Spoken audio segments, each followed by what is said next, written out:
Hello, everyone, and welcome to the September 7th edition of the TimeformUS Pacecast. This week, my usual partner, David Aragona, is taking the week off. He's getting a much-deserved break after a long Saratoga meet where I'd probably need a rest from just making the morning line, but he does so much other stuff there that he's taking some time off, so good for him. And instead, I'm going to welcome in Marcus Hersh of the Daily Racing Form. Marcus has joined me once before and is certainly a suitable fill-in, does a great job. So happy to have you here, Marcus. Today, we're going to stick to the week that was, and we're going to stick to Saratoga and Del Mar racing. Both weeks are both just finished on Monday. There was a time Del Mar ran through to Wednesday, but that's it for the year here. And before we dive into the races, Marcus, just want to hear what you thought of the two meets in general. Well, I got to say, Del Mar I did not look at that closely. I thought Saratoga was pretty good, actually. It seemed a little stronger this year to me. I don't know what the numbers were as far as field size and what kind of races they used, but anecdotally, I thought it was pretty good. I mean, to be honest, I'd look at the stakes, I'd look at the big maiden races, but with all the other stuff I have to try to keep track of, I don't dive into the cards like I would if I were covering the meet or doing the daily handicapping there. Yeah, understood. I'm kind of the same way. I mean, I watch all the races. I certainly don't bet them all. I definitely check out all the maiden races for 2-year-olds in particular, all the stakes races. And as a bettor, I'm just kind of, those are the races I gravitate towards as I've gotten older in life. Yeah, I don't have the inclination to handicap every New York bred maiden claimer on the turf. Not that they can't be good betting races, right, but they're just not for me. And part of it's because of my work. We do these Pacecast and forecast, and this is what people want to talk about. So that said, let's dive right in, and we'll start with yesterday. At Saratoga, we had the Grade 1 hopeful, kind of it is the last Grade 1 of the meet. It was a bit of a surprise, I think, but based on the betting as Witt went off, I believe the 3-5 favorite. But it was won by Gunite, trained by Steve Asmussen, with a huge 1:15 TimeformUS speed figure. What you think of this performance, Marcus? Well, I got to ask you, did you see the buyer for this race? I have not seen any buyers. Oh my gosh, you guys are way like different universes. 83. Ooh. Very low number. I think it was a tricky day. Maybe you could say more to that than I, but I obviously anytime you have a surface condition, a change through the course of a card, it can make things dicey. I personally hate drying out tracks. And this was definitely a drying out track through the course of the day. And I just think, I mean, clearly, you gave it a better number than you gave Echo Zulu, I know, for the Spinaway. And whereas Bayer has Echo Zulu at a 90 and Gunite at an 83. I think it's going to be tricky to read the race because I don't think a lot of horses fired, and it was super, as I'm sure your figures noted, fast, early, slow, late race, which is not that surprising for, late summer 2-year-olds going 7/8. But they did, I mean, he needed 38.59 to get his last 3 furlongs, I noticed, and no one made up any ground, so they were really stopping behind him. And obviously the raw time was very modest. I think it was just one of those drying out, laboring tracks that a lot of horses struggle to get over. And I think that accounts in part for the margin of victory that Gunite ran up. Yeah, I definitely agree with that. A couple things regarding the figure. We're actually not that far apart. As you know, we do adjust the speed figures because of fast paces. All of the fractions in here are color-coded in red as being very fast. A half mile was actually a 1:30, and the final time figure was only a 1:04, which I say usually between Bayer and I, the difference is about 20 points on general. That you can't always say that for every race, but it played out pretty much in here. It was just the pace. This is one of the bigger upgrades that we give, particularly at 7 furlongs. Sure. Got an 11-point upgrade, so It was, Sure. as you say, these were figures I worked on last night. It was a very tough day. I definitely didn't use the same variant as I was able to do many Yeah. races of the Saratoga meet. Yeah. So No, it no is way, one that, because yeah, the first race is your point of comparison with the 7/8 and that kind of moderate filly that won that in whatever it was, like 0.3 something seconds slower only than Gunite. So clearly the track was slowing through the course of the day. right, exactly. So yeah, that was a tough one.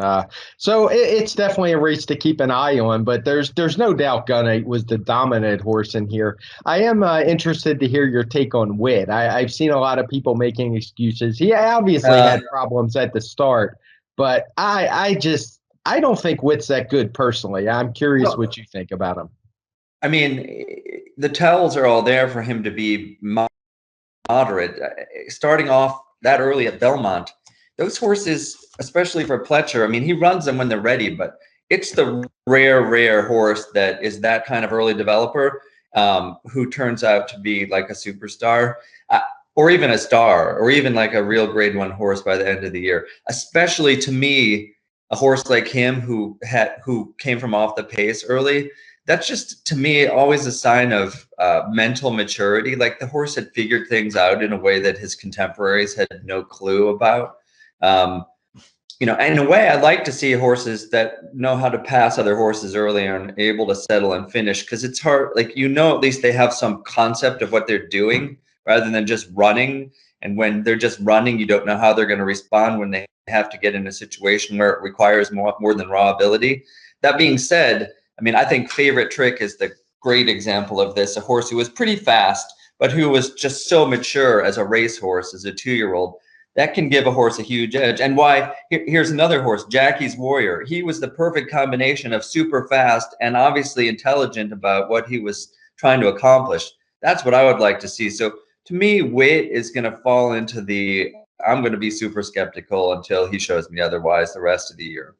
Yeah, I was almost happy that he broke poor, because I have a feeling people are going to give him some excuses, and maybe he'll get bet a little too heavy last time. But for me, he's just never run particularly fast. He actually ran his best race yesterday with like a 102, I think it Right, was, which is his first right. time in triple digits. So he I may thought he have ran. been about the 12th Yeah, fastest 2-year-old we saw, 2-year-old male at Saratoga. So for me, a little hard to get too exactly. excited. Exactly. Yeah, there have been a lot of since he came around, there have been a lot of fast-looking horses that have debuted that might well be better than he.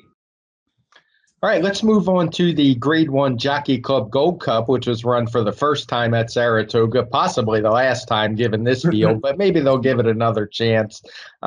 It didn't look like a particularly strong race on paper. It was a race where I was pretty skeptical of most of the horses in here. It was actually one of the few I got right on our forecast. I just thought Max Player's Suburban was better than what we've seen from any of the other horses. And I thought he ran okay, but I still have my questions here. He got only a 120 TimeformUS speed figure, which is well below par for a grade one race for older males. So what did you see here? Yeah, same. You know, I don't think Happy Saver trained on really at this year. His Jockey Club Gold Cup, was as probably better. I don't know what your numbers say, but I think that's better than he's run this year at age 4. And Forza Dioro, like that, I also liked Max Player to win that race, and I guessed correctly that the New Yorkers were just going to go wild over Forza Dioro. I'm sorry to be regionalist, but he's the classic New York. Like, they love a fast seeming Bill Mott horse on the rise, but I mean that horse just didn't have like the credentials. To me, the races he had won were so modest, and he just didn't strike me physically as some sort of standout specimen. So I just think that I mean, he ran okay. He's just probably like, he is who he looked like he was. And so is Happy Saver. And Max Player he was the Suburban horse. He's an improved horse. He's been well spotted. Mystic Guide didn't run to his best when he beat him at Belmont. And he's a low-end grade 1 horse who's going to, like, if he runs 5th in the Breeders' Cup Classic, I think that'll be a solid performance from him. Yeah, I would agree with that. You were spot on about Happy Saver. He actually ran a 123 for me when he won this race last year. Hasn't got anywhere near that. Well, he got near it. He ran a 120 last time, but as a Yeah, 4-year-old, you would expect him to be moving up, not regressing a little you'd bit. hope So, so. yeah, not a whole lot to add. I agree with you totally about Forza de Oro. I know David had predicted that horse was going to get bet pretty hard. Uh, I just didn't see it, so I'll be interested to see when the calendar comes out what they do with this race, because the last couple years have not been very flattering No, for what is one of the no. races with a great history. It's a race without a country right now. It's too wedged in where it is at this point. I don't know. It's a tough one. All right, so we had some other good performances we saw on Saturday. The next one was the Grade One Flower Bowl, won by Warlike Goddess, who just seems to be a machine these days. She's just clicking off wins left and right, doing so with seemingly disdain for competition. I don't think this was the strongest field she's going to face, but she just keeps running the same kind of low 120 numbers. She's able to stay close when necessary. She's able to come from way behind. So I think this is a real runner. And obviously the Euros will ship over for the bigger races and the Breeders' Cup in particular. But I don't think this one's going to be too outclassed. What do you think about that? Totally agree. I think you make great points. And I do think that we've become so accustomed to getting the American horses getting whipped by good Europeans. I'm hoping the presumption continues into the fall while this filly holds her form.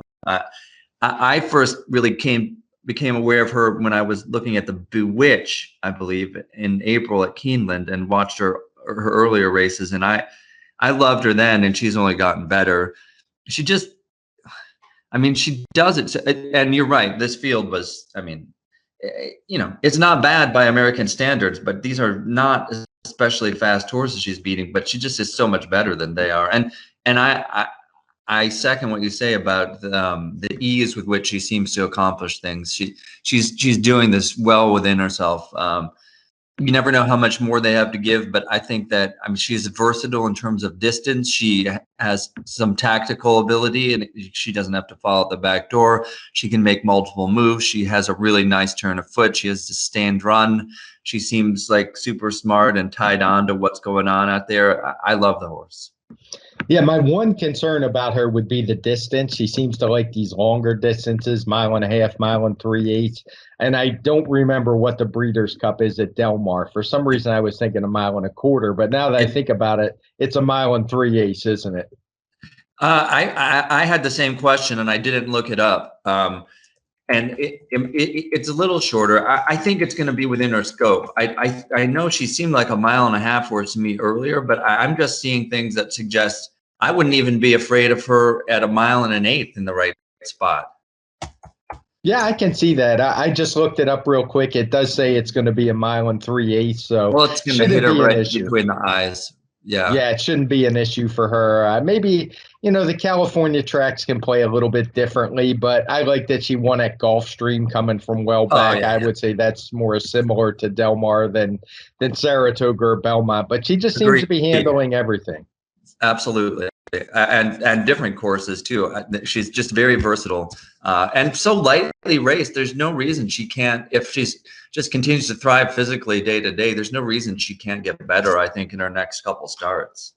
Yeah, that's what I love about turf racing these days is you actually see these horses just run over and over again.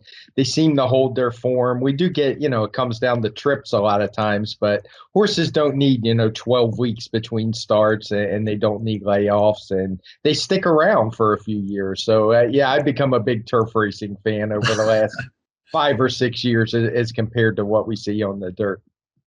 Yeah, I always have liked it. I mean, it's just to me, it's a more exciting race when the fastest part of it is at the end, not the slowest part. And dirt racing has its, positive attributes, but it's often such a war of attrition. And like you're saying, it's harder on the horses. It takes more out of them. They need more time to recover.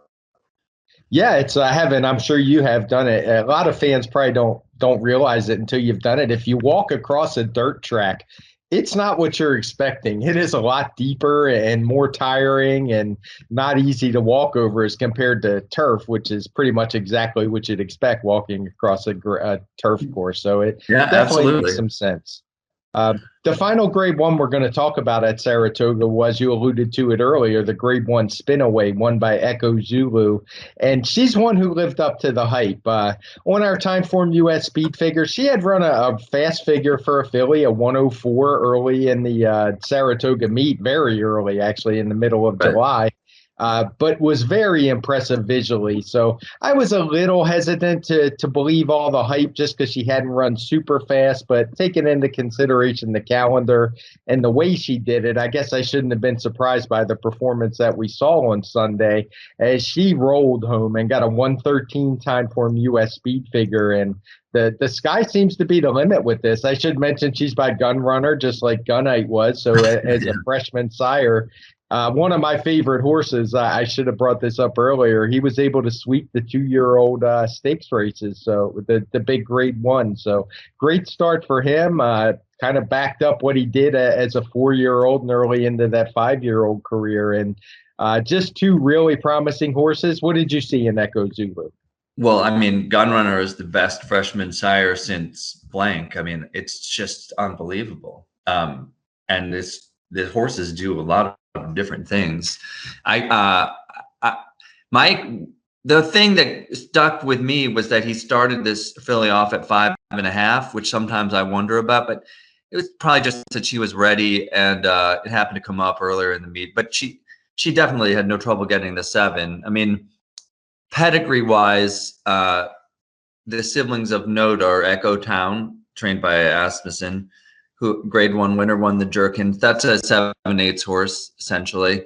And J Boy's Echo, if you remember him, he won the Gotham. He was kind of like 7/8 mile. I don't know that this filly's necessarily going to be a 1.125 horse, but she does seem to. She doesn't look like a runoff at all, and quality speed as a 2-year-old can take you a mile and a 16th in a big race like the Breeders' Cup Juvenile Fillies. I think she's going to end up being one of the. She's going to be a key player through the fall. Only 2 races in, looks like she's going the right direction, and I think that she'll stay at least a mile. We'll see where they run her next, maybe in New York, and then give her a 2-turn test for the first time out at Del Mar. But I like her a lot. She pointed herself out early as one of the faster ones, and definitely validated that. Did everything you'd want to see. Yeah, and I should mention that 113 speed figure, similar to Gunite, was boosted up about 8 points because of the fast pace. I do think that works well with 2-year-olds, but it doesn't necessarily mean that she can't go longer. It's kind of to be expected almost with 2-year-olds. Absolutely. They basically go fast early and hang on, and as the distances get longer, the horses tend to rate a little bit more. And I'm with you. I don't see any reason she won't be able to do that. Yep. Another race that I wanted to talk about, I believe it was from Sunday as well, was the grade 2 Bernard. Oh, no, it was from Monday. The grade 2 Monday. Bernard Baruch. This was a tricky race from a speed figure perspective. I've tentatively given it a 115 for the winner, Tell Your Daddy, but it was a race that had absolutely no pace at all. So it's a really tricky figure to make. Whatever I wind up giving it, we're going to have that P notation that tells you, hey, this race was a lot slower than what the overall speed figure will say. And you'll be able to see it in the final time number, which probably won't even hit 100 in this case. It was good to see Tell Your Daddy finally get the win. He'd been a really nice claim for trainer Tom Morley. Had come close in a couple of stakes races and stepped up to a grade 2 and got it here. And just took advantage of a race with absolutely no pace. Yeah. What were they calling the course at the time? Yielding? Yeah, it was wet. But they still finished pretty fast. Yeah, he came home in a decent time. No Word, I think, has shown a little something. The favorite, L'Imperator, looked okay. I think, I mean, I don't know why this was such a short field. I don't really understand what happened to this race, and maybe all the money at Kentucky Downs affected that. I I think probably a few horses that ran there yesterday at Kentucky Downs in the $500,000 race could have been in this one instead. That's a calendar conflict. I don't think this is going to go down as a historically great Baruch. I think these horses are. We'll see what happens. They're probably. It was a weak grade 2 in my sense, and all credit to the winner and his connections. They really did make an excellent claim, and he's developed nicely. Took advantage of circumstances.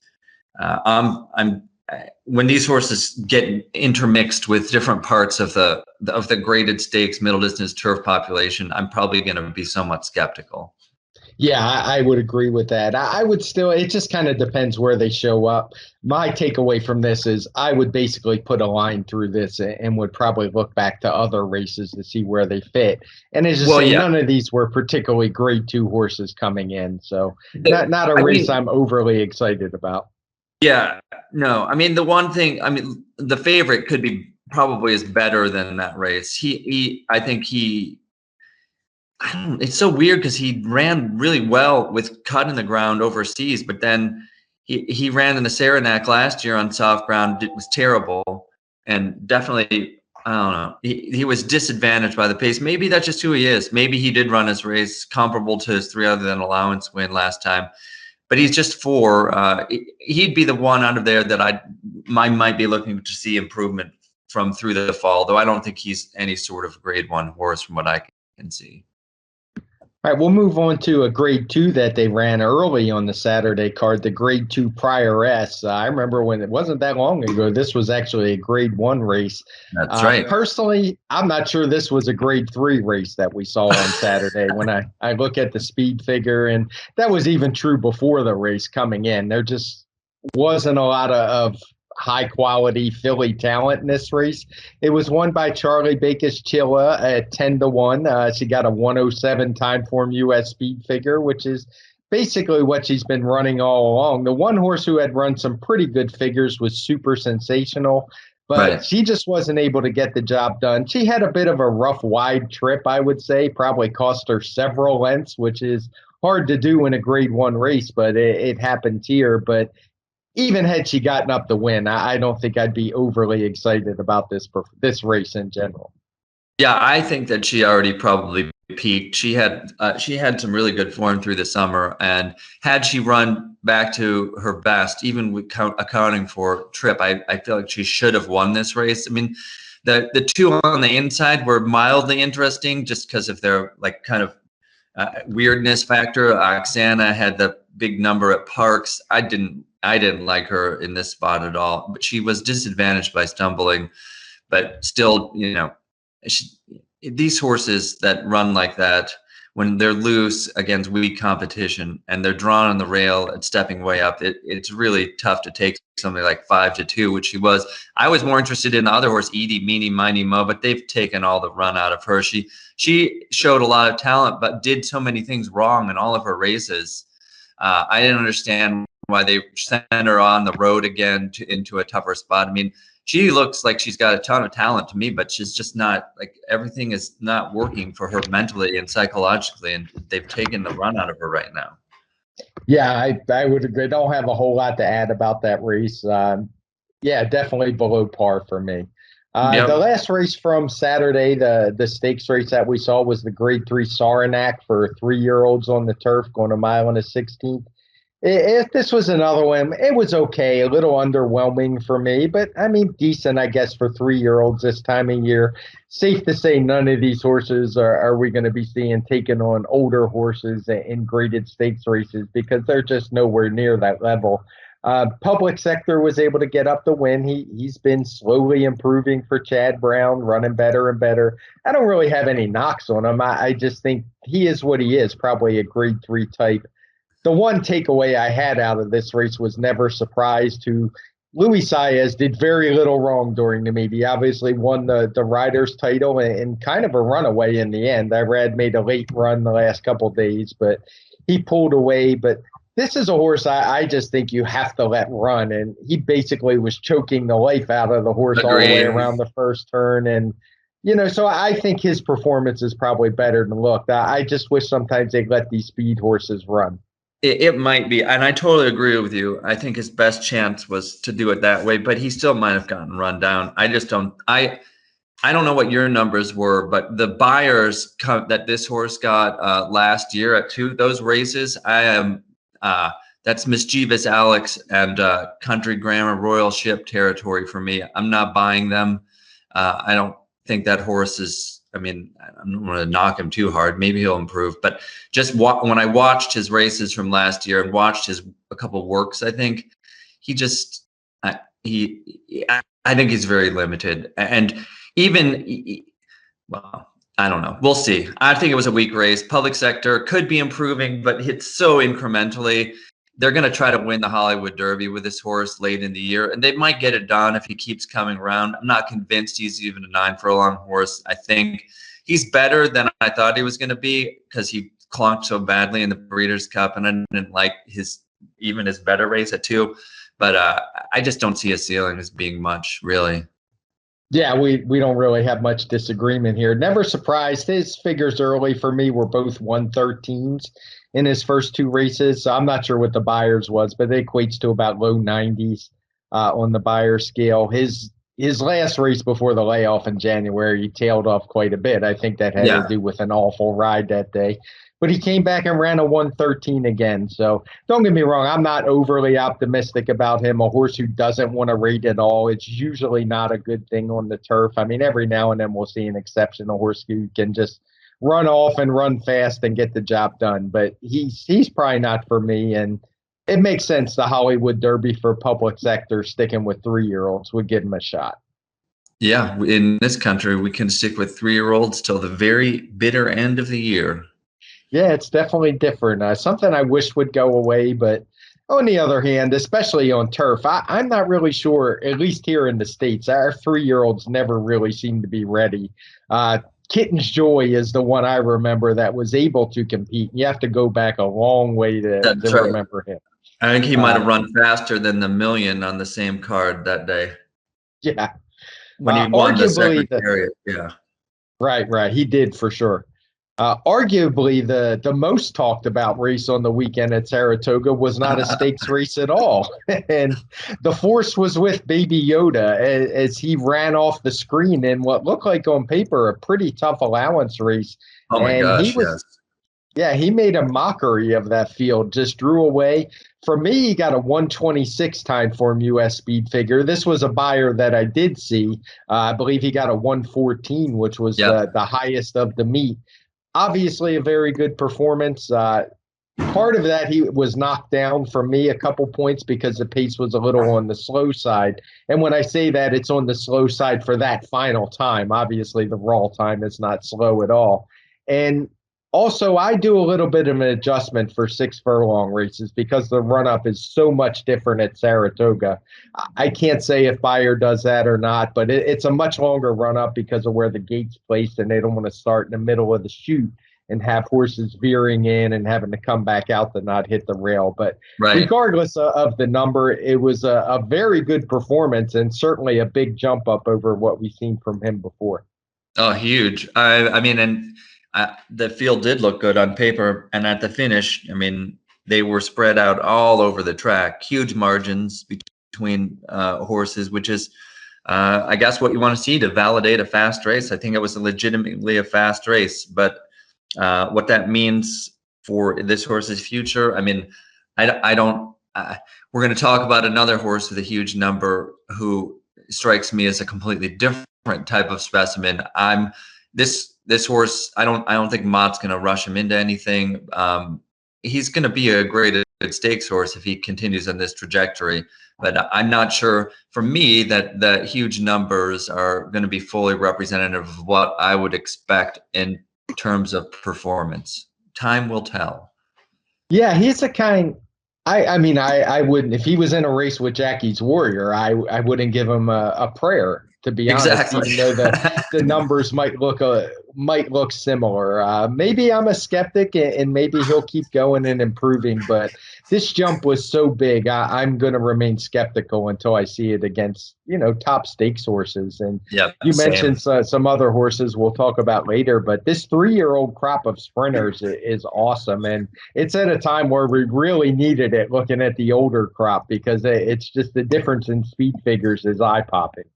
Yeah, I think it was 3 years ago maybe that I pitched a story that I didn't actually write. No one seemed that interested, but the story idea was at the end of the year.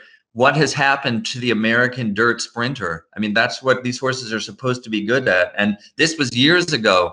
We have had a huge fallow period in that division, which is somewhat shocking when you consider it historically. So 100% agreement. Great to see some new, really fast horses on the rise. Yeah, that's a really good point. The only horse I can think of until this crop came along that hit the 130 speed figure level was Matoli, and even hit. Yeah, Matoli. As he was, that wasn't all the time. He wasn't like that brilliant kind of sprinter we were used to seeing in years past. Yeah, he was almost a sprinter miler type in some ways. He was very, very good at 6 furlongs. I mean, a fabulous horse overall. And then one reason he's so dominant is because there's no one close to that fast. Yeah, good point. I did want to mention one other horse from in this race, and that is the other Mott, Olympiad. We hadn't seen him in quite some time. He had been off, I think it was almost a year to the day when he ran back.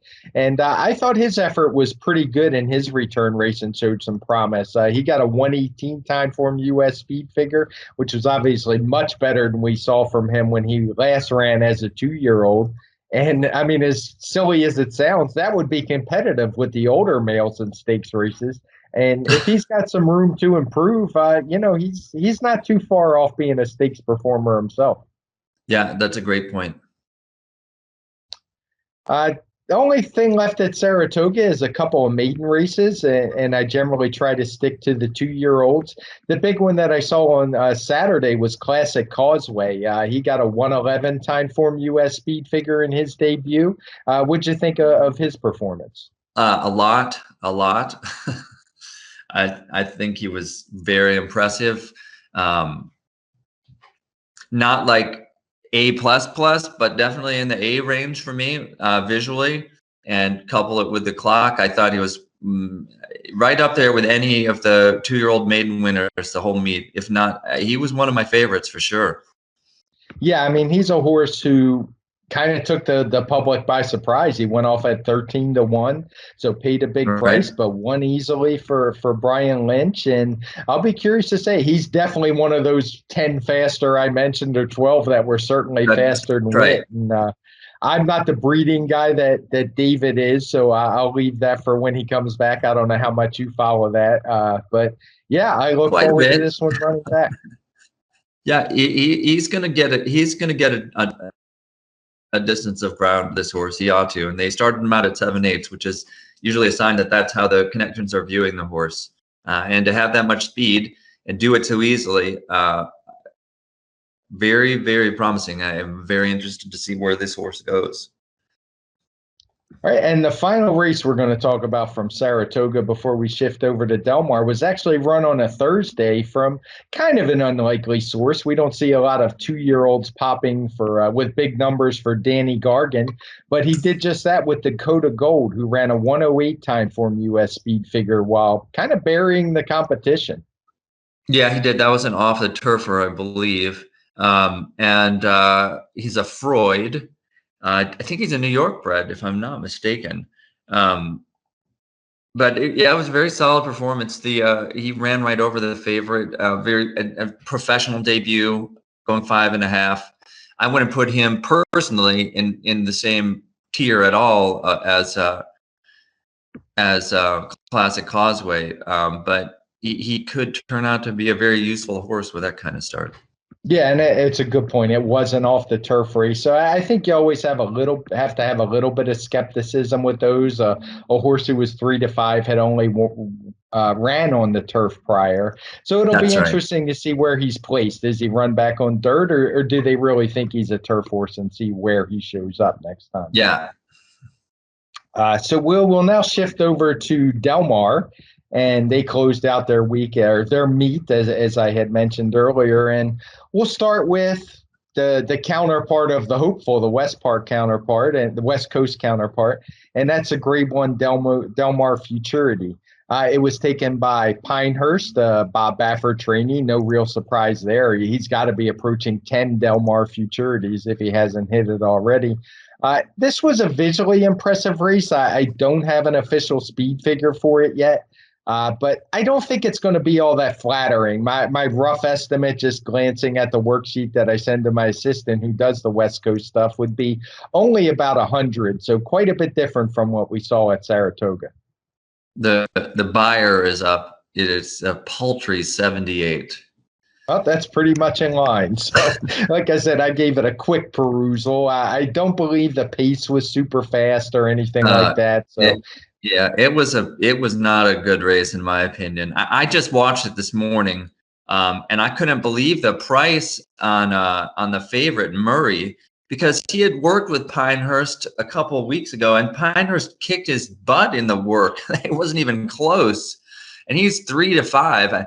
I mean, I thought Murray's debut was okay, and he looked like he might be like better than a somewhat limited looking group of horses that were pointing to this race. But he was dismal. He was off the bridle at the 5/16 pole, and the trouble line that they note in the chart occurred after he was a completely beaten horse already. The horse that ended up running a distant second, looked like a 25-1 shot. This Pinehurst was fine in his debut. I think if you were gonna like letter grade it, for me it was maybe a B-, B. We'll see. I think that I'm gonna jump the gun and go to the maiden you wanted to talk about from Saturday for Baffert, Corniche. I think if Corniche would have debuted in the Del Mar Futurity, he might well have won. Yeah, no problem. And we might as well cover that race now since you brought it up. He ran a 109 TimeformUS speed figure. And if you believe in speed figures, and I think most people at least will admit that while they may not always point to the winner, they tell you who was the faster horse on a particular day. He would have drowned this field personally. I'm with you. I can't figure out the betting on Murray. It made no sense to me. You mentioned the workout. Sometimes when you get these one-name horses with a human name, it's just the people, but I don't know a single person named Murray, so it's not like there were a lot of Murrays rushing up to the window to bet on their namesake. So I don't get it. Just every now and then the public makes a mistake. I saw with Ginobili last week. I couldn't believe he paid 5-1 out west. It made absolutely no sense. So every now and then you got to be there to take advantage, because the public sure doesn't make many mistakes. Yeah, part of it is like emanating from connections. I mean, that's one of those massive ownership horses who was highly touted from the start, like internally. You got all kinds of people up and down the food chain saying, who have an incentive to want to believe, and sometimes that overwhelms what you actually have in front of your face. I mean, it wasn't just the number, and there's no doubt that Corniche ran fast, but that horse was super impressive. He's got a lot of speed, and he cruised along after going clear of everybody. They're all behind him, whipping and driving. And hold on 1 second. We've interrupted the Pacecast with a barking dog. That's been taken care of. That is not the first time and won't be the last time. As an owner of 4 dogs, I've apologies. No worries. No worries at all. I had them outside too, but this one was sitting right outside the door, and something really rattled her. Anyway, as soon as the Corniche had the reins just opened up a little bit in mid stretch, he took off again and galloped out great. He's to me he's the one. Baffert might have won the Del Mar Futurity again, but I think that this maiden winner is the one I'm more interested in going into the fall. Yeah, maybe I'm reading too much into it, but I had a feeling he might be a monster just by the placement of this race. You Me don't too. always, yeah, you don't always see a maiden special weight placed as the 10th between two graded stakes races. So Exactly. I had exactly the same thought. Like, oh, they want to show this one off. yeah, so maybe I'm not reading too much into it and being silly because he sure lived up to it. We'll put it that way. The counterpart to the Philly counterpart to the Del Mar Futurity was run on Sunday. That one was taken by, yes, another Bob Baffert horse, Grace Adler, and I believe she was also the other Bob Baffert horse in the field. This one, I would say, got a pretty darn nice setup from her stablemate and some others who went out really fast. But she looked good coming home. Again, I don't quite have the official speed figure. I'll get that later today and we'll post it on Twitter. But my guess is going to be it's only a little bit faster than what Pinehurst ran on Monday. I would guess tentatively a 101. This is the kind I'm going to be leery of. People might look and see how easily she won, but personally, I think it was part of the setup. And also, she just didn't run that fast. I don't like the race at all. I mean, I guess some people will find it hard to knock an 11 and a quarter length grade 1 winner. And I'm not knocking her. She took advantage, but I'm watching the race. It's another one I didn't see live. I watched it later in the evening. And I'm like, at the half mile pole, I thought, oh my gosh, this race is going to fall apart so hard. They were going so strong into and around the turn. Just, I don't know what the thinking was. I mean, these two horses, Ida and Elm Drive, I guess, they'd run into each other before, and they both thought that they were faster. But oh my gosh, it was just an epic fall apart race. And this horse, I'm looking at the back and toggling between the replay and the PPs to see who the horses at the back are. Like, oh, the other Baffert, that clearly this horse is just going to run over these horses, and she did. And she's going to have to be a lot better. Well, maybe not. Maybe there aren't that many good fillies. I think there are. I think there are a lot. I think there are several, at least a couple out west, probably better than she already, that ran recently. And so I'm with you on the skeptical nature of the perception. Didn't run fast. Had one of the greatest setups of all time. Took advantage of it. All credit to the connection. No one can ever take her Del Mar Debutante away, but I see a lot of reason to cast a cold eye on the performance and the race generally. I'm curious what you think about this. It does seem to me like races like the Hopeful and the Futurity, the Debutante, horses are the really good horses seem to be starting a little bit later than they did in the past. So I don't think these races are really as representative. Now, we got some nice winners at Saratoga, but I'm still not sure they're going to wind up being the best of the crop as we get toward the Breeders' Cup like we've seen in the past. Have you noticed something like that, or am I maybe saying things? No, I think you're completely right. I think that both of those races, the whole set of them, the Spinaway and the Hopeful and the Futurity and the Debutante, they have just shifted over time. It really is more for the early developers now. I do think people wait longer, and I'd rather see a horse that catches my eye winning at 7/8 in a maiden race in late August than a lot of these horses that are winning these grade 1s. Not to devalue them, because it's just a different set of horses. They come in waves, but I think you're absolutely correct in that perception. Yeah, so I guess I'm just saying we don't want to probably give these the weight that we used to in the older days, where heck, there were horses that went from the Del Mar Futurity straight to the Breeders' Cup, or maybe it was the Debutante, and were able to win. I don't think we're going to see that anytime soon. Some other races, we had a couple more stakes to talk about before we move on to probably the most exciting race of the week anywhere. We'll start with the Grade 2 Maybe, taken by Going to Vegas with a 121 TimeformUS speed figure. Really solid effort, good speed figure. it's hard for me to get overly excited. I mean, going to Vegas pretty much always runs a race. She's won some of these. She had unexpectedly really dropped down into a claimer last time for Richard Baltus, but he certainly knows what he's doing. He wins way more than his fair share of these graded turf stakes in California, and it just seemed like it got her the confidence that she maybe had lost, and she was right back on track. Yeah, she probably wasn't in for the tag last time, right? Wasn't she in? Like, it wasn't an option. No, she was in an allowance for sure. Yeah. She's fine. I mean, there's a reason that the East Coast people, pick horses to send out to these races. That there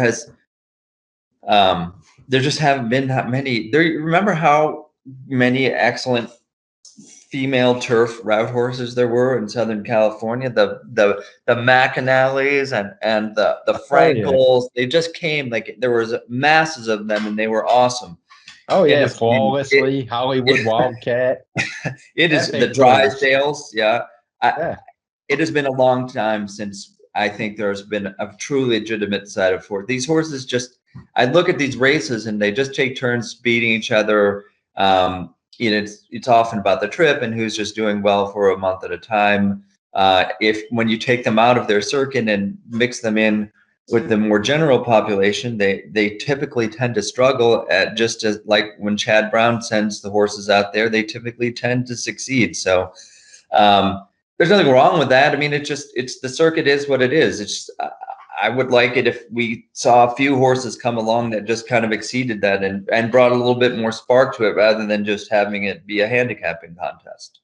Yeah, it is kind of interesting. You'd think given the weather advantage out west where they don't get a lot of rain, you'd get more turf horses that ship in and stay, but it's just not the same. David, I have talked about it for a long time that it's just a level below. You could almost say a grade 2 out west is a grade 3 back east, if that. And same thing for grade 1 to grade 2. So just not what we see. And the speed figures reflected for the most part. Now, she did get a good speed figure here. Actually, I think it's the same as what the horse whose name I'm forgetting, who we spent 5 minutes on that one at Saratoga.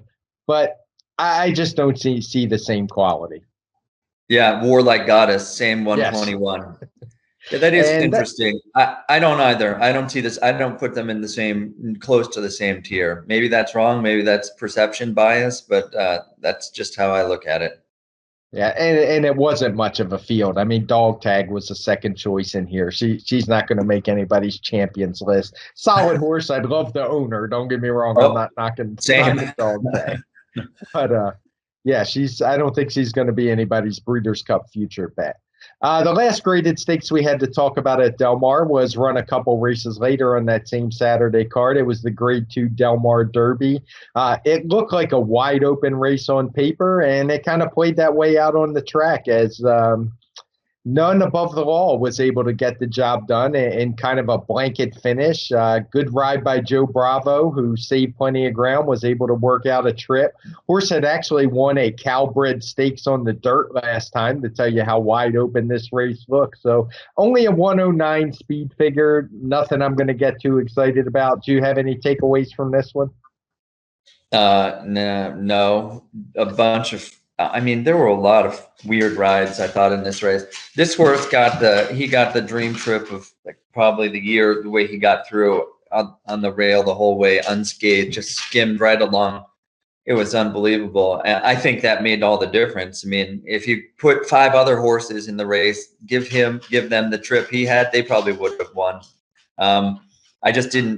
I didn't see much differentiation. There were a couple of horses that I thought were like had a chance to step up and be better than what they'd shown. That didn't happen on the day.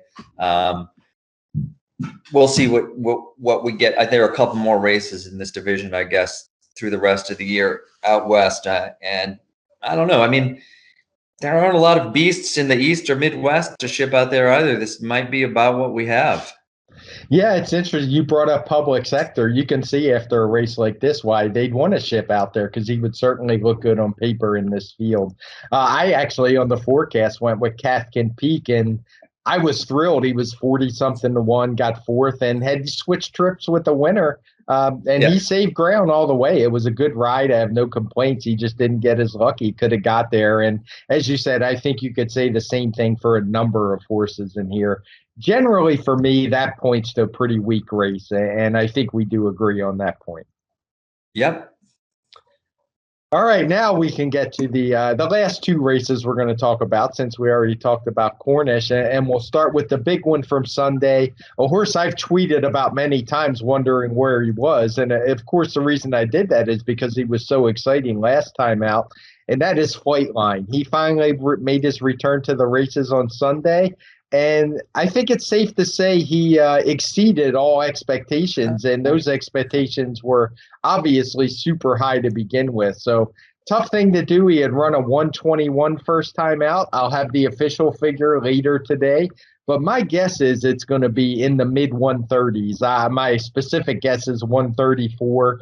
Could vary a point or two, but I don't know how this horse doesn't blow anyone away that watched the race. Agree. He may be the most talented horse in North America. I don't think that's a huge exaggeration, just on raw talent.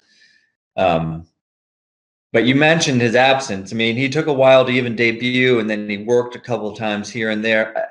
He's a big horse, very powerful, strong-bodied, and the late debut and the body works.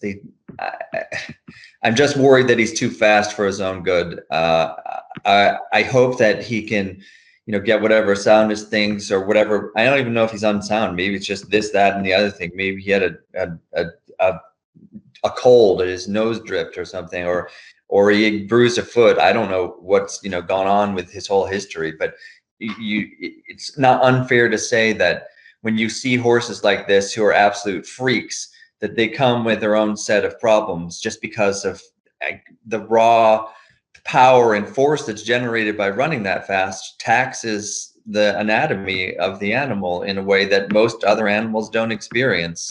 But as far as just ability, you don't see horses that are any better than this. And he's gone short twice, but everything about the way he travels and his rateability and his pedigree and his stride and the way he looks says that he can go on. I mean, if he were able to, if you guaranteed me that he could stay sound and get on a good racing and training pattern, I would say that there's no limit to what he could do.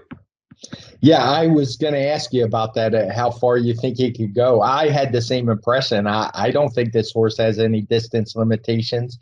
Just the flow of his pace figures on my ratings, he's speeding up as the race goes on. Now, I mean, the clock may not show that. They're probably showing more even. But just for example, his raw pace figures in this race went from a 132 quarter mile, where he wasn't even on the lead, to a 148 when he took over and finished up with a 153. Obviously that's all before the track variance applied, but he's just pulling away. I mean, you don't often see that, but that is an indication of a horse who can and will go longer to me. Yeah, I just don't see why he couldn't. I wonder what they try to do with him for the rest of the year. I don't know. I'm looking forward to reading the Racing Form reporting coming out, which I haven't looked up stories yet. There probably have been something filed. I had a busy day yesterday, and they may already have. I would guess there probably has been some reporting on it. But do they try to stretch him out right away? Is he a Breeders' Cup horse? Is that too much too soon? I mean, and given the fact that it took him so long to make his second start, and he had a stop and start work pattern, maybe they don't even make any plans. They just hope that they can keep him on a nice pattern and see where it takes them. Yeah, it's interesting. After he raced in April, I think he didn't work again until June. Looked like he was pointing to a race, and he disappeared for a month again. Took a while. So definitely some question marks, but it's not like there's a bunch of killers out there. I'd love to see him show up in the Awesome again, as opposed to a race like the Santa Anita Sprint Championship. But who knows? We'll leave that to the connections. But certainly the most exciting horse we've seen in a while, particularly for me as a speed figure guy. Yeah, I'm super excited by him too. I hope that we get to see the best of him over time. Now, the last race I want to talk about, kind of a letdown after Flightline. I probably should have saved them for the end, but there was a nice race run on Monday, a nice allowance race. It was for horses who had non-winners of one, and it was a Bob Baffert trained Laurel River getting the job done. He's a horse who had broken his maiden really nicely, but then he just kind of ran a clunker when he ran off in the Barrera, just set a pace that was way too fast, got hooked up in a duel. He stretched out here nicely, and I would guess he's going to get about a 120 TimeformUS speed figure. What did you think of his effort here? I mean, you got to wonder why it took this long for him to run long. He was a completely different horse than he was in his last two, at least. Even his maiden win, looked okay. I wondered about it. And maybe they just were prepping him to go long on August 7th because he was not good in that race at all. He didn't travel well. I had given up on the horse actually after that run, and I hadn't seen all the charts from the race day either, and I didn't even know that this had happened until you sent me the list of races to talk about, and I went back and watched, and he was like, he did get comfortable lead, had things his own way, was bet like he couldn't lose. But visually, the visual impression was similar to the number. I thought he looked excellent. I mean, maybe he's going to need the lead, to relax, and he's going to have some limitations as stylistically. But I couldn't fault his performance on the stretch out. Just looked like a completely different horse. Yeah, that's what I saw. I mean, like you said, he looked terrible last time out. So I thought this was obviously a much improved performance. He won by almost a dozen lengths, and be interested to see where Bob Baffert spots him next time, if he moves into the stakes company or maybe takes his time and looks for another conditioned allowance race. So that about wraps it up for this week. We're pushing right on the hour mark, I think. So that's where we try to keep it. So good job, Marcus. I really appreciate you coming on and filling in on pretty short notice. Anything you want to add before we close this out? My brain's a blank right now. Lots of good European racing this weekend. If for people wanting to get a leg up on the Breeders' Cup, in Ireland and France are major Grade 1 races that are going to produce a lot of Breeders' Cup starters. So even though Saratoga and Del Mar have ended, and we've got a little, this is a quieter weekend on the calendar, there's a lot to pay attention to out there.